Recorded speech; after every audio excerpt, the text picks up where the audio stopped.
Ok. Bom dia, pessoal. Meu nome é Stephanie e agora a gente está oficialmente começando o nosso festival. Eu queria muito agradecer a presença de todo mundo. A gente está muito feliz com a quantidade de inscritos e a gente espera que vocês aproveitem muito todas as atividades e aprendam muito com a gente. Agradecemos também a parceria da editora Fiskå, que doou ótimos livros que serão um prêmio dos nossos concursos. E também queremos agradecer a plataforma Gather, que também é nosso parceiro e vai permitir diversas interações muito interessantes durante o evento. Então, o microfone de todo mundo tem que estar desativado e até o final da palestra do Thomas, onde a gente vai abrir para as perguntas, onde vocês vão poder fazer as questões que vocês tiverem. E eu vou começar dando alguns avisos importantes para vocês. Vocês podem encontrar diversas informações importantes no link do nosso Padlet. Eu vou deixar o link aqui no chat. Lá vocês vão encontrar materiais importantes que vocês não podem perder, que é o 3 minutos e meio, a exposição de projetos de divulgação e o concurso de fotografia. Não esqueçam de votar no seu vídeo preferido do 3 minutos e meio, dando like e votando na sua fotografia preferida, comentando o número dela. No Padlet também tem um link para a sala do Wonder. Essa plataforma é um espaço onde todos os participantes vão poder interagir entre si e entre as pessoas que vão estar dentro do espaço também. A gente criou especialmente para o evento e a sala do Wonder vai ficar aberta durante todo o período do festival.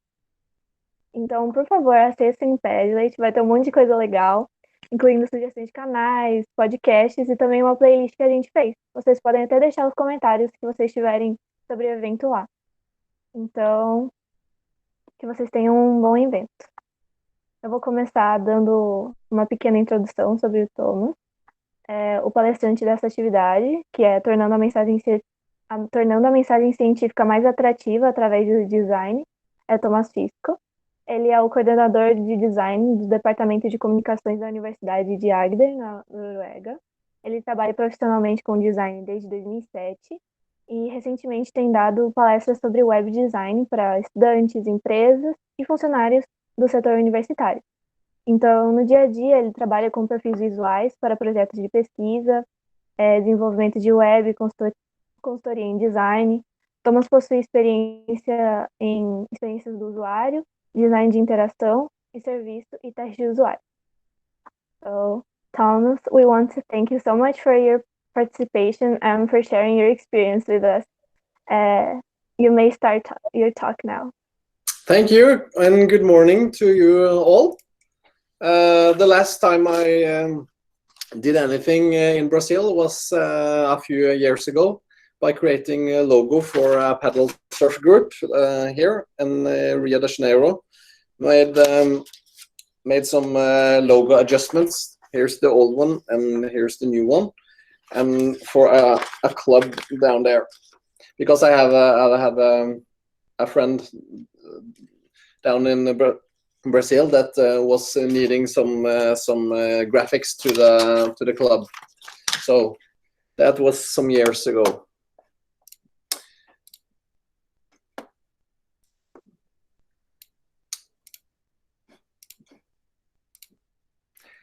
If anybody see my screen now, it's I'm sitting in Norway. You think maybe it's cold here, but now it's I think 20 degrees. So I have bathed in the ocean, and it's a bit warm here too. I'm sitting at the University of Agder in the south part of Norway, and here is my office. I'm standing in my office because I think that's better when I'm presenting. So I actually hold courses in presentation techniques and workshop facilitations. So thank you for asking me about this. This is a very exciting subject. So my name is Thomas Fiskå, and I'm the responsible designer at the University of Agder in Norway, and I work with the visual identity for the university. So it's more intense for you to sit and have a course like this digitally. So I hope you all are settled well down and got a cup of coffee and maybe some water or some snack, and just relax and ask some questions in the chat if you want to. The most popular content posted online by the Washington Post last year was visual identity. It's a simulation of how an outbreak of virus is spreading in a population depending on different measures the government is taking, like social distance and using masks. We see that the readers love visualization. It simulates what's happened if. The pandemic has made readers used to see graphics and curves. So people are more familiar with seeing things like this. I just had a meeting with the mayor of my city where I live in Kristiansand, and he told me how important visualization was to make decision in the city council. It helps the elected to see the same thing and be able to imagine a future. I see the same thing at the university, that I make prototypes to make an impact and take decisions. We suggested building a lounge at the local airport in Kristiansand. And then we built a whole cardboard figure to show the management how it could be. And this was crucial to make the lounge happening. So what I'm going to talk about today is designing information, how to communicate complex ideas to non-specialists. So welcome. So let's begin with the core problem.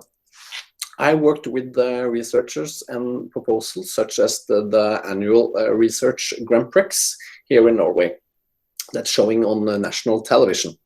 And they have to explain their research in just 4 minutes. In my experience, researchers often struggle to be understood by their audience. We, as a university, produce so much data.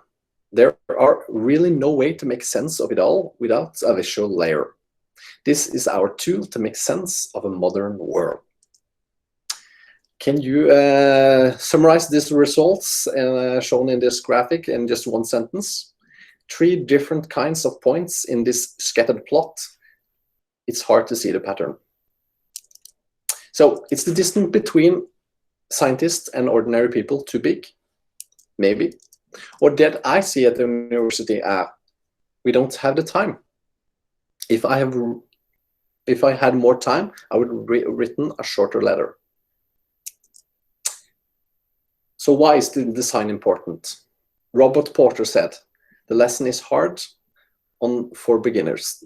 Success in grant writing is a matter of style and format as much as content.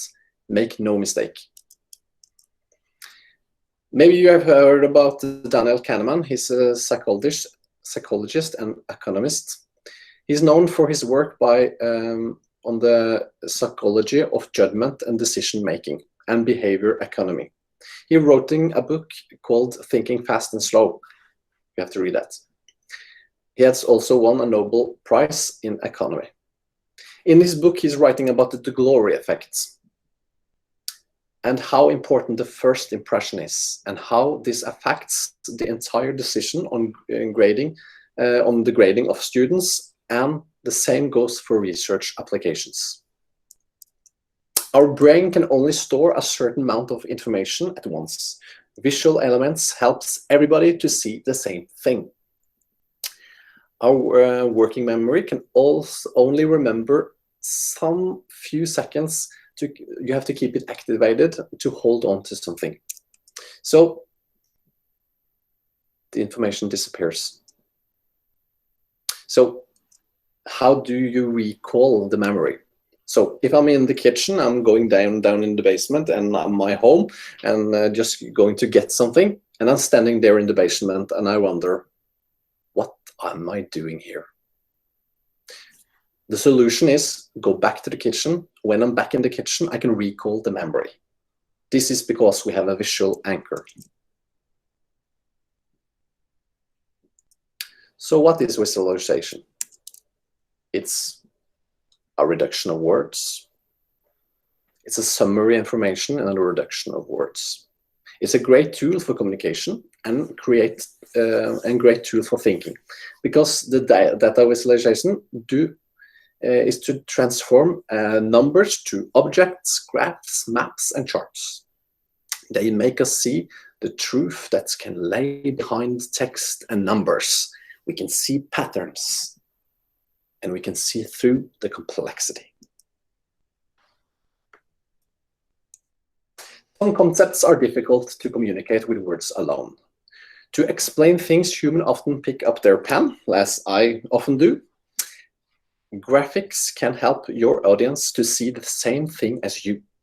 There's a lot of power in drawing in a meeting. To make yourself understood, most of my graphics are based on drawn sketches. So I often start with a drawn sketching in a meeting, or they are sketching to me, so we can make sense of see the same thing before we are making some figures to a grant proposal or a presentation. So now I'm going to give you 6 steps to better design. Much of what I'm telling you is now based on the content from Good Charts and Harvard Business Review.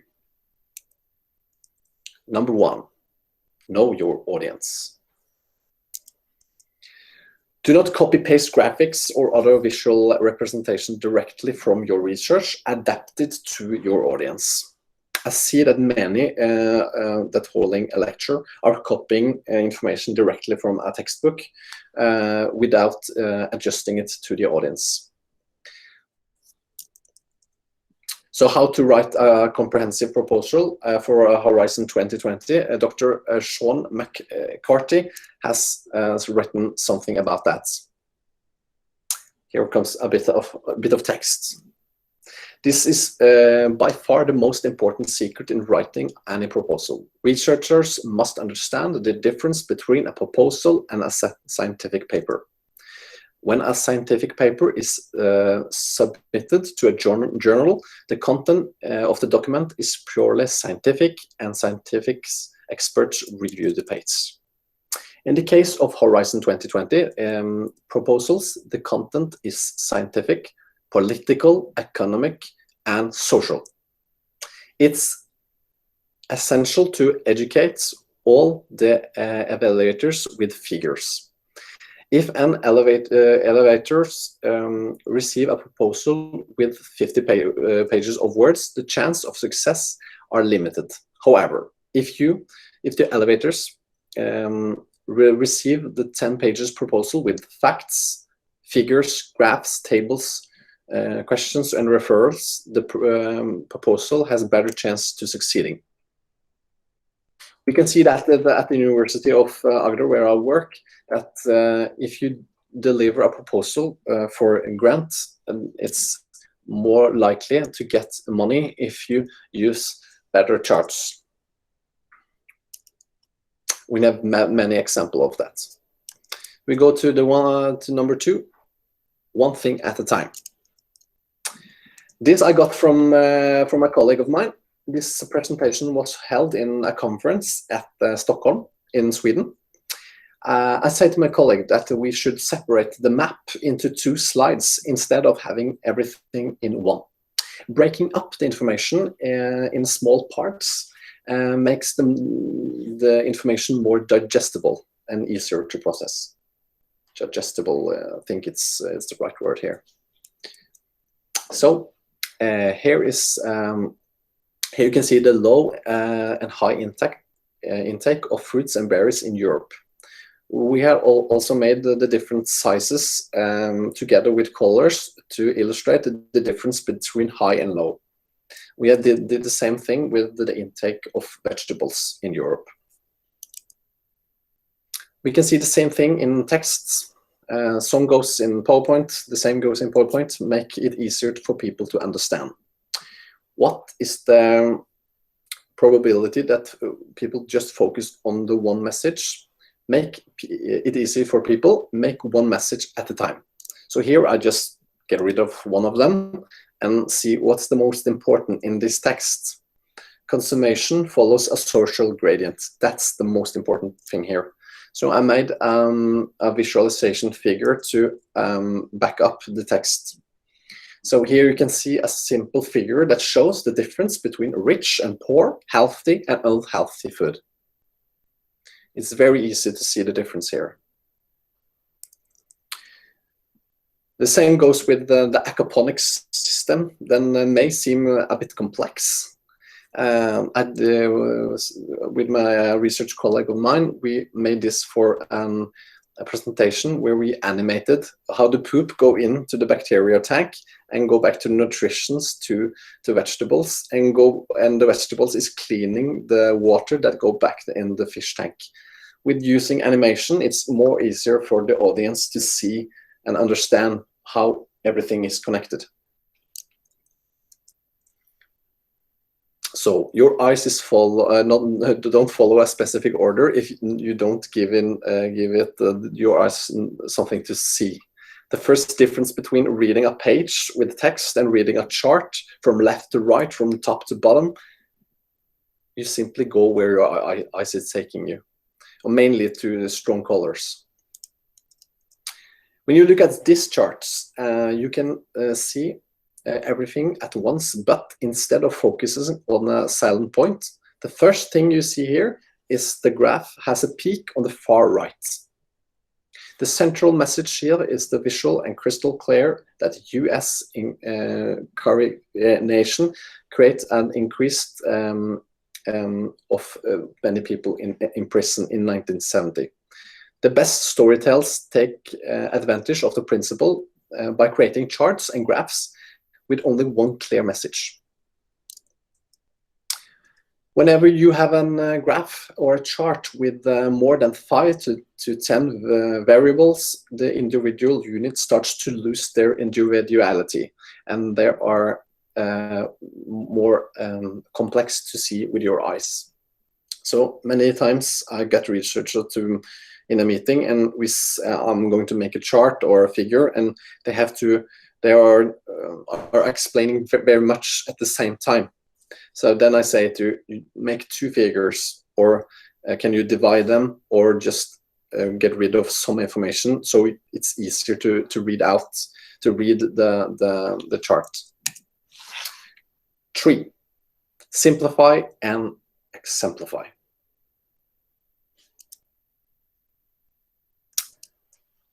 Last year, Lena, a colleague of mine, gave us figures of the percentage of active children in different ages. The research show that as kids grow older, they move less. So they move very much when they are young, and when they go older, they reduce their activity level. Then she tried to show the number of people, but we will reduce the activity to show it easier. So here is a lot of people to show the reduction, but we don't think that's a good way of showing it. So instead of writing the whole title in the top, we just make a symbol that shows how much time activity you are going to have. You should minimum have a day, and that's 60 minutes. And then we show the different ages. Here it's shown at the TV production. So you can see the reduction, and it's an easy way to show a reduction. So this is how it turned out in the end. And here's an activity shown. How much activity do you have at home between school and home, and how much activity do you have at school? So that this is important parts of how much activity children get at the school or in this age all over. It's easy to understand completely without text. So when we have the research that shows the U form of happiness, you can see that the minimum level of happiness is between the age of 30 and 40. I'm in the middle of this age, so I many of in my ages are less happy. Yeah. So we associate happiness with up and depression with down. So this graphic shows the opposites, because you are showing depression is up, which can be a bit confusing for people. So this is an better way to show it. It's a bit, the U shape should be a bit more hacky, but the audience doesn't have to know it, because you are telling a story here. It's called the U arc of the happiness. It's the graph, the happiness is up and the depression is down.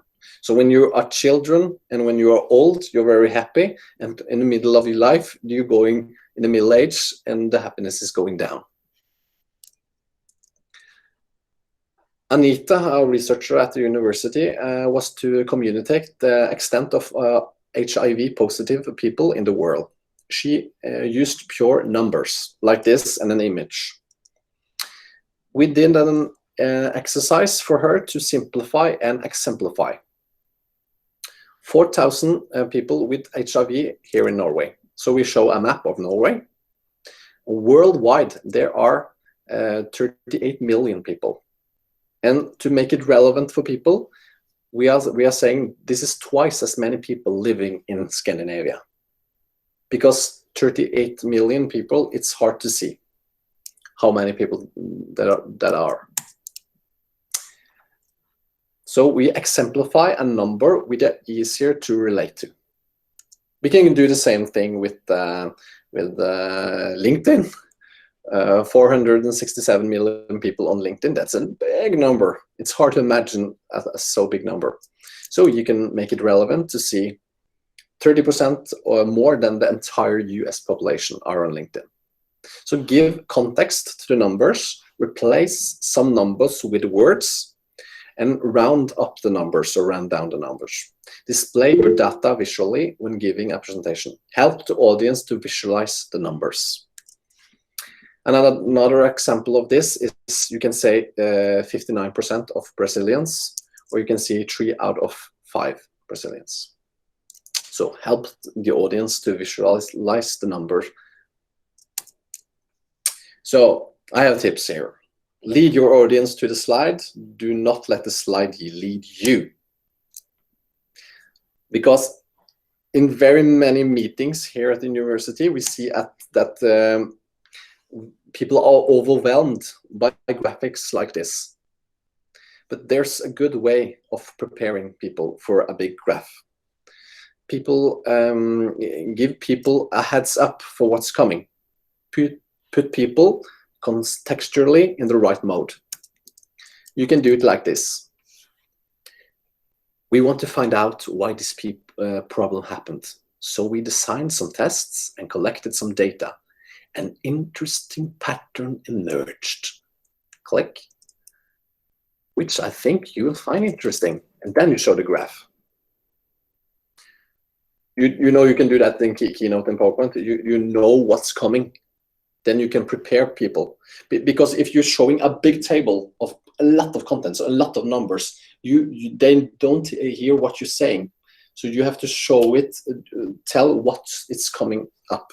The same thing as we do in planes. We will now dim the lights. It's a normal procedure. Then you know what's coming. We'll soon experience some turbulence, and you don't get afraid because you know what's coming. You do the same thing if you want to show a complex figure in a presentation. 4, tell a story. Every chart has a story in there somewhere. People tend to tell just information and facts. So you have to humanize and take people on a journey. Normally, we will tell a story. They say that we do. So if I'm going to see a fact sentence of me, what I'm doing, I design figures and graphics for employees and researchers at the university. This is a fact. Or I can say why. So how to take people from and to a story structure. I take research works and help them make their research available for a wider audience. This is why I'm doing it. So make it relevant and connect the points or a bridge between you and your audience. Ask why. Why is this important? So don't only show facts and figures. I recommend you all that are listening to visit this page. It's the Queensland University. They have some 3 minutes tease, so they are going to it's written here. 80,000 words PhDs takes 9 hours to present, and they have just only 3 minutes. It's a very, very fun to watch. So to make research matter to them, it will be easier to get them on board with a story. So start with the beginning. What is now? It's the society now? And why does it matter what your research are doing? So you start with the problem and in the society and why your research matter, and this is how your research can help in the end. So stories can also be built up like this setup. You have some reality and you have some conflicts that would change the reality, maybe an earthquake or a pandemic or something, and the solution is the new reality. The region leader at the Norwegian Research Council said the first page should contain the story, what the mission of the project is, what will change, why does the project do to make it happen. So then maybe some of you are familiar with scientific posters. You can use the story structure also there to create a poster. Raw data from you can build a story that you're telling the story in the poster, as I've shown you later. So the story structure is also important here. So if you are standing to show your poster, research poster, you can make a difference from the other posters that are standing there. So you are telling a story to who is coming. What is now, what my research are going to do, and how the new world will be. Yeah, and let we designer, we love air. So I recommend 40% air in a scientific poster. After the proposal of a new government budget was announced, of course, the media was out and telling a story with a family. How will this affect a family? And that you should do with your research too. How will this affect the society? And the banks are backing up with number and facts. And this is where the designer role comes in. If some researchers are going out to tell something about a problem in the society, we as a designer can back up with showing figures and numbers to make the media take the researcher out there to the normal people. 5, create contrasts. So if you have your eye aren't able to focus on what you should look at here, so you have to dim down some of the content and decide what's the most important here. So you can also do this, but just get rid of some information and use color to create contrast that make it easier for your audience to focus on what is what.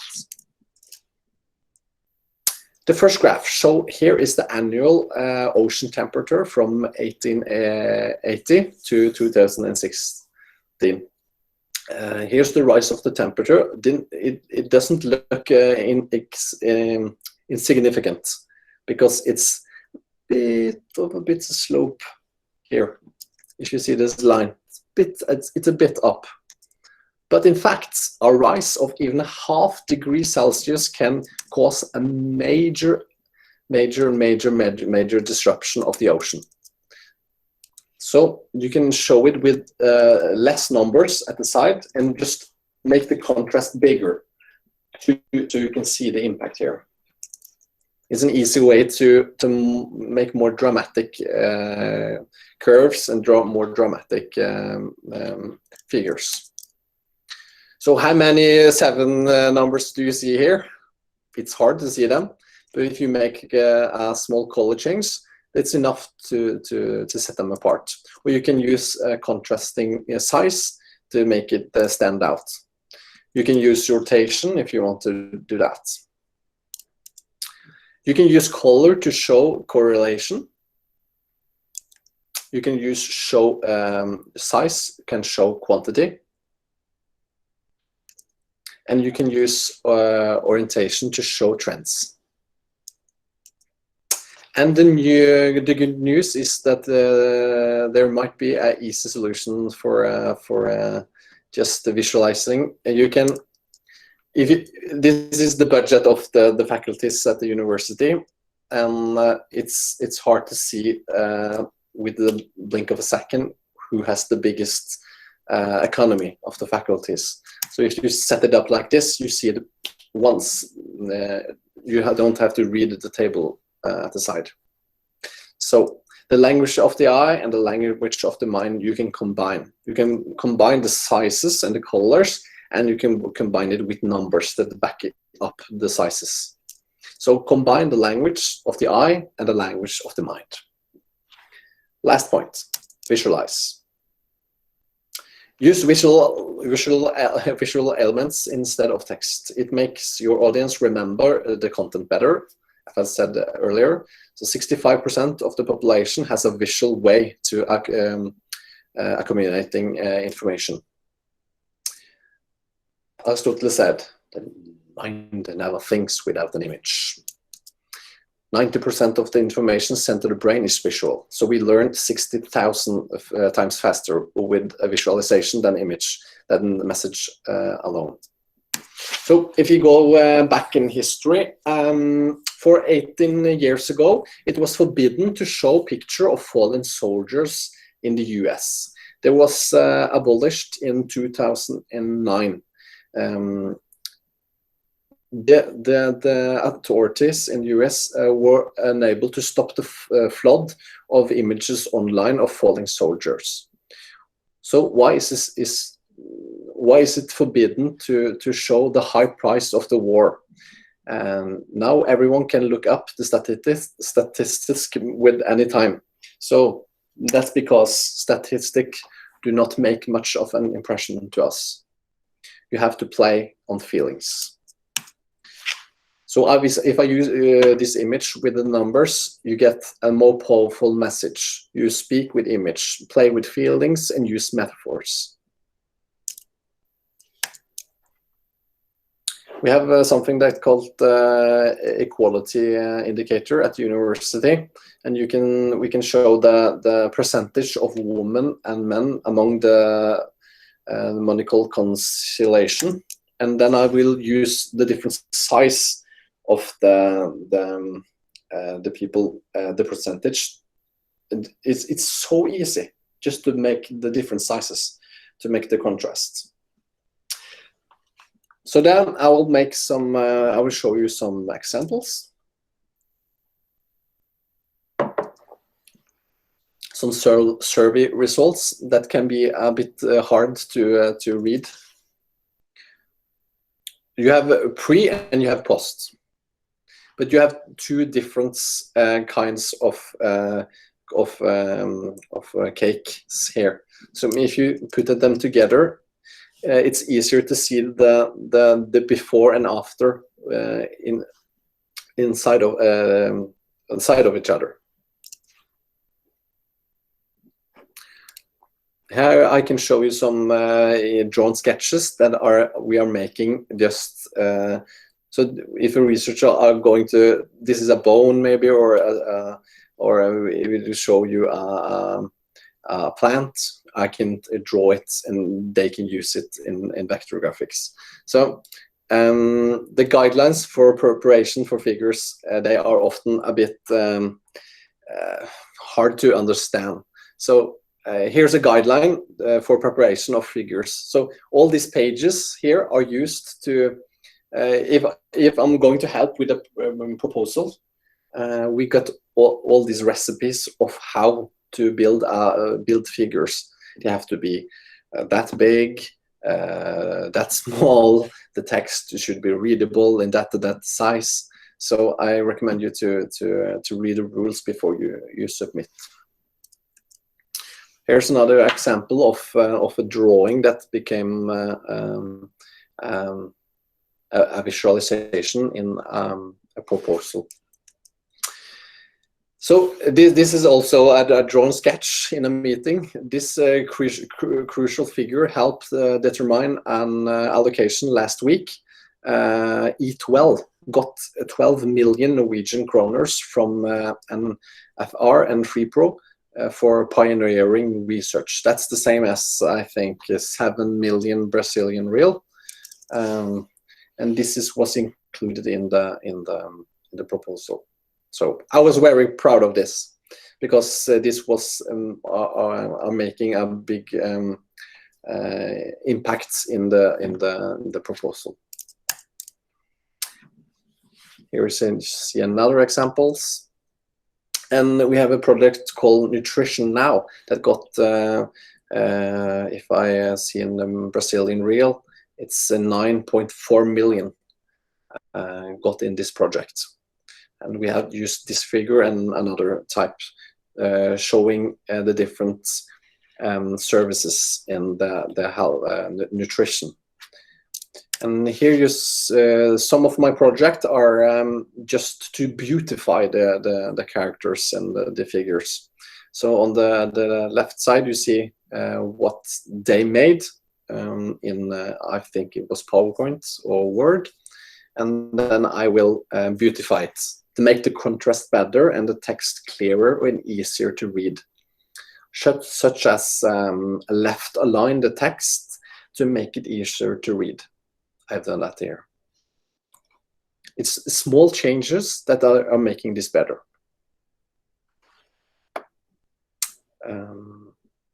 Then I have tips for you. I don't know if you heard about it. It's a program called Mind the Graph. It's a collaboration with the different university. So you can find, you can search of different objects, as you see here, and you can use it in a presentation or in a proposal in your research if you want to. So you have to pay something in month or in a year, and you can use it. So I have recommended for a lot of researchers here at the university to use, because this is the thing you can do yourself.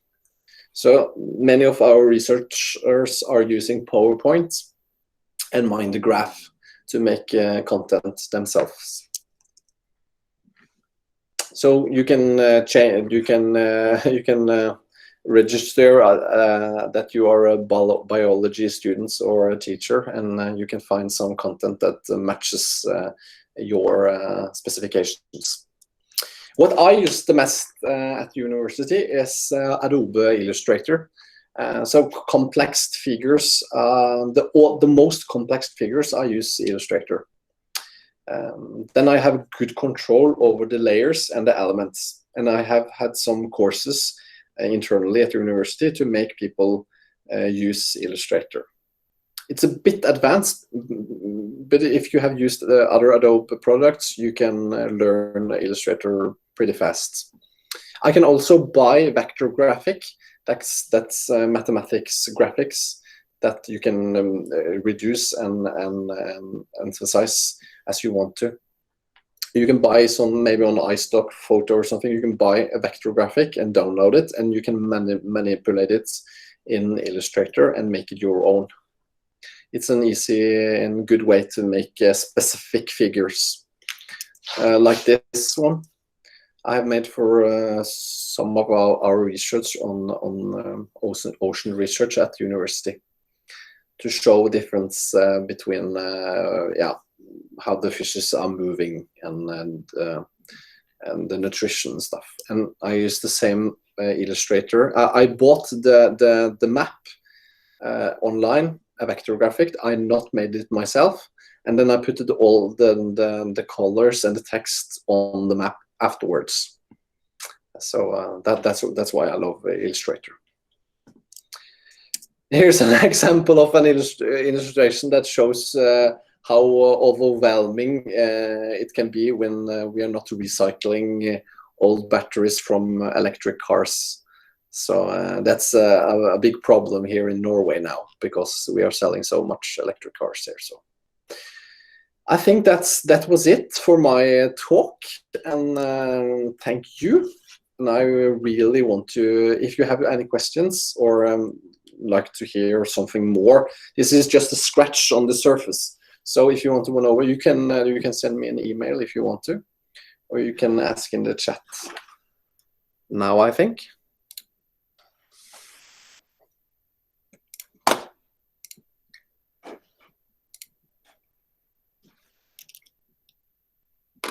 Thank you so much, Thomas. That was amazing. I love the way you did the presentation. The design was really good, very clean. It was really easy to understand. Thank you. Barbara Maria in the chat, she said, I believe you changed the way I create my next presentations. Good, thank you. I can. My presentation has 130 slides. That's a lot, but I'm going fast through it. So yeah. Are there more questions here? Victor asks, what is the most common mistake you see on scientific communication? That's telling a lot at the same time and putting too much information in the figures, because we are seeing that when researchers are telling their story or their research in newspapers and media too, we have to have that's important, and that's important, we have to have that too. And the problem is that you have to see the relevance between what are people interested in, what's in it for them, not just in for your research, because it's not is interesting for you but not for the audience. So that's a common mistake. Too much information. Carla said, this was great. I have noticed it a lot of students using Canva for their presentations now in Brazil. While that allows more interesting visuals, I feel sometimes that they get lost in this instead of using as a tool for their content. Do you have any tips on how to guide students to get started without only going for pyrotechnics? Yeah, in the beginning, if somebody has learned Keynote or Canva or PowerPoint, they tend to use the biggest visuals at the same time, and that's you don't get the message out there. You have to, because the people that are listening will be disrupted by. Interrupted by all the animation and all the stuff, zooming out, zooming in. You have to get rid of that and be more purely in your communication. So if you're holding a digital presentation, maybe you can stand up like me and have a bit of lights, and maybe you can switch out and in of presentation, so you can see my face and then see the presentation and see my face, so you can switch. Because when I was talking now in 45 minutes, it's a bit long time for a digital presentation, because you're getting tired. I have to wake you up to follow me. So yeah. But using, I will use, if you use a lot of fireworks in your presentation, you have to you can maybe use some video or some sound, but you don't kill your voice in it, so people can listen to you. I don't think it was a good answer, but yeah.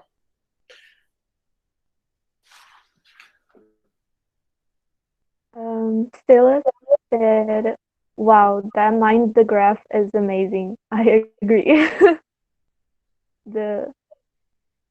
And Edson asks, what is your opinion about how difficult it is for a designer with no scientific background and a scientist with no design background to establish communication when creating together a piece of art for scientific communication? Do you think it is more difficult? Do you think it is more difficult for the designer or for the scientist?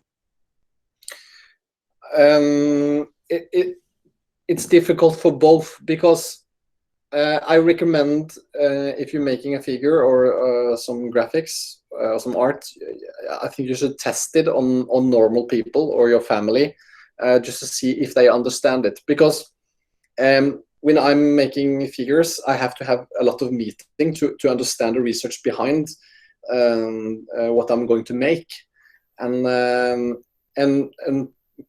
probably on the way I get colored by their explanation, and then I'm being a bit blind for how the people out there are looking at this chart or this figure. So I think it's both. I have to translate the research to the audience, but and the researchers are putting so much into it, and maybe they are not willing to change. But yeah, the best thing, I think, that's to have a learning program and how to communicate research early on with the researchers when they are in the early years of research. We have some programs here at the university where we teach them presentation techniques and how to write in the newspaper, and how to get media attention, and how to visualize to make people understand it better. So, but it can be hard to turn over old researchers that have worked scientific for many years and do the same thing. So yeah.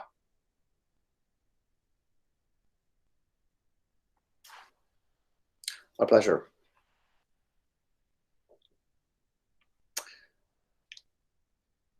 Thank you. Mind the graph, it's interesting to work with. Yeah.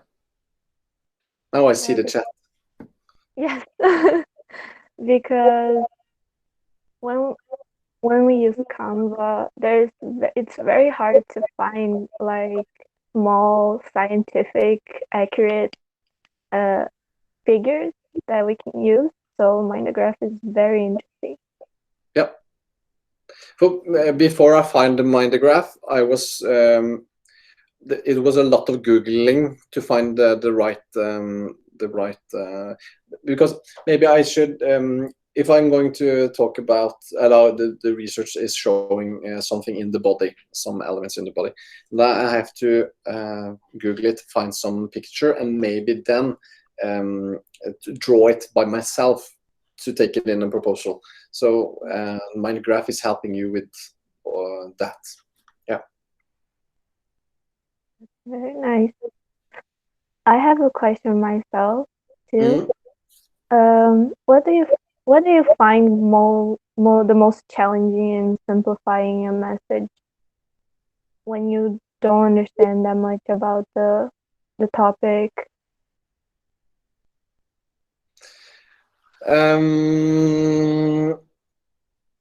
The most challenging is that they are trying to make things beautiful just to make things beautiful, not to make it understandable.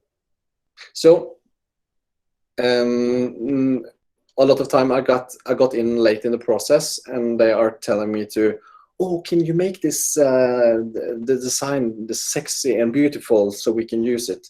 But I don't understand it. That's the main problem. If that was an answer for your question. It was. Thank you.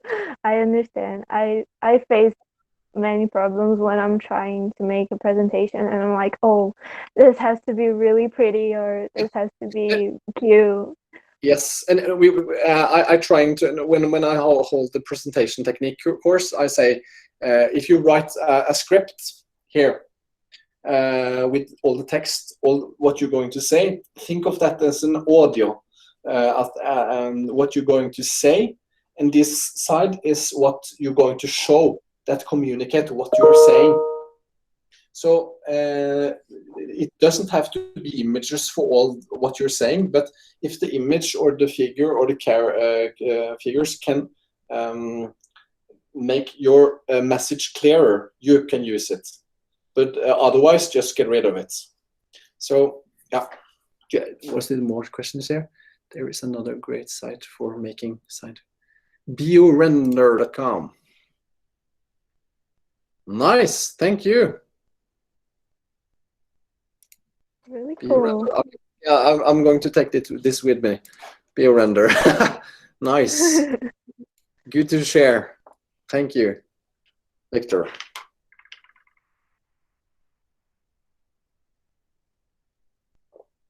People are thanking you for your talk. Really nice. It's a bit scratching on the surface, this presentation, because it's so many things I want to talk about.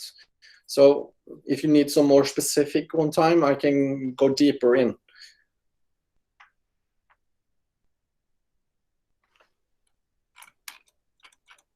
Alguém tem mais perguntas? Thank you, Cecilia.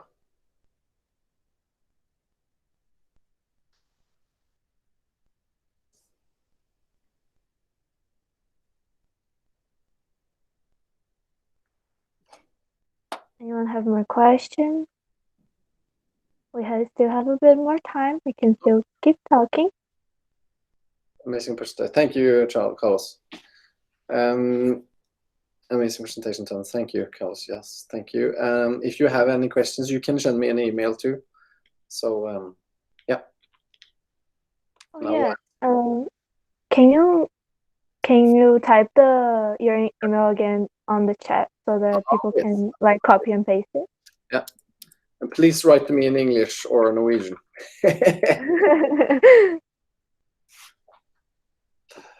Thank you. Yes, no problem.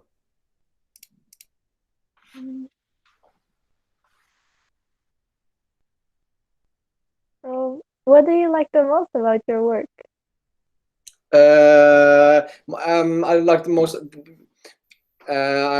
instead of working with a long delivering long there, I can deliver small parts and get certification if anytime I deliver, and maybe I get a mail and thank you, we got the money that we wanted, and thank you, Thomas, for being so helpful, and that makes me want to go to the next project and next projects, because there are many of my projects are, and if I do some learning and coaching for researchers, and if I see them on TV or holding a presentation, it makes me proud.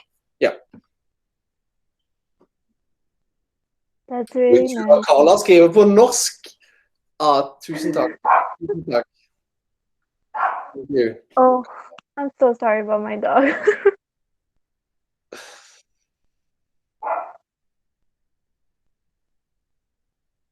So I saw your presentation was amazing too.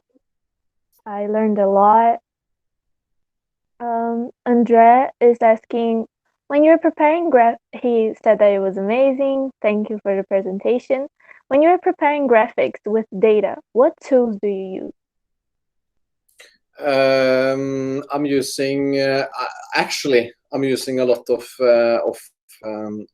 PowerPoint to make. If I got a lot of numbers to make figures, maybe I use PowerPoint. I think PowerPoint works for that, and then I can copy it into Illustrator and manipulate it if I want to. Now, I can also use Illustrator to get numbers in and make figures, but it's a bit more advanced. So if I have short amount of time, I actually use PowerPoint. It seems so. It's very easy to use. Yeah, and make sense of it.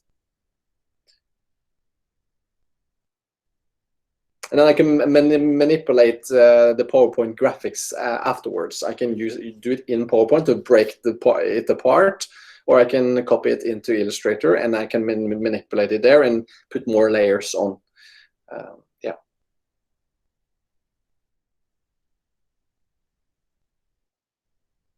Andre, thanks. Great. Thank you.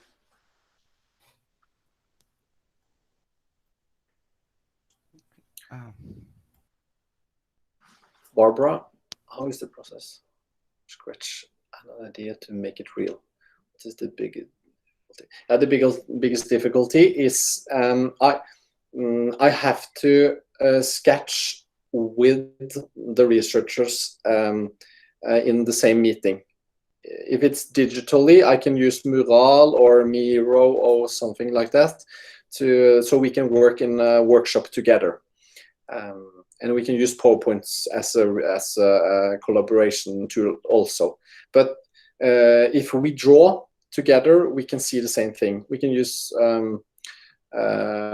just paper and stuff to do that. But I have got a lot. Maybe I got 10 pages or 1 page of research, and they say, "Can you make this a figure of this and these points?" I have to have a meeting with them. What in the rules for your proposal, it stands that you can't have too much text in the figure. You have to have text that explains the figure another place. So we have to have a conversation of what you're going to show in the figure. So yeah, sketching and discussing what's the most important to show in the figure. If you can't show everything. Yeah, that's the biggest difficulty actually to come to this point. And I'm making a suggestion, and they can reply on that, and I can make adjustments to the finished figures. Often the researchers has a bit of meaning here, so yeah. So we're gonna go. Do you use the PowerPoint? What do you say? I'm sorry for interrupting you. It's just that we are running out of time. Oh, so yes. This will be the last question. Yeah. Do you use the PowerPoint or similar to prepare mind maps? There are tools that I can't remember what the tools I'm using on the mind mapping. We use a lot of Mural and Miro to mind mapping because of the pandemic. We have to work together digitally, so we are using collaboration tools. But I'm using a program, and I don't know the name of it. Sorry.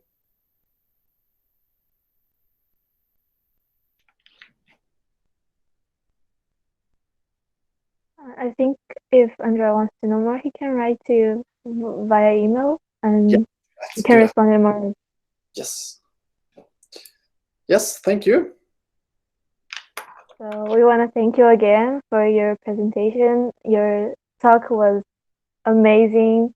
I'm sure everyone learned a lot, and we'll have a much more easier time turning the scientific message more attractive for the general public. And we want to thank you so much, and we hope that we can have you again sometime. I hope so too. Yeah. Yes. We loved it. Thank you very much. We can start finishing this session now, so that the participants can go to the next one if they have signed up for another one. Yes. Good luck and have a nice day. You too. Have a nice day.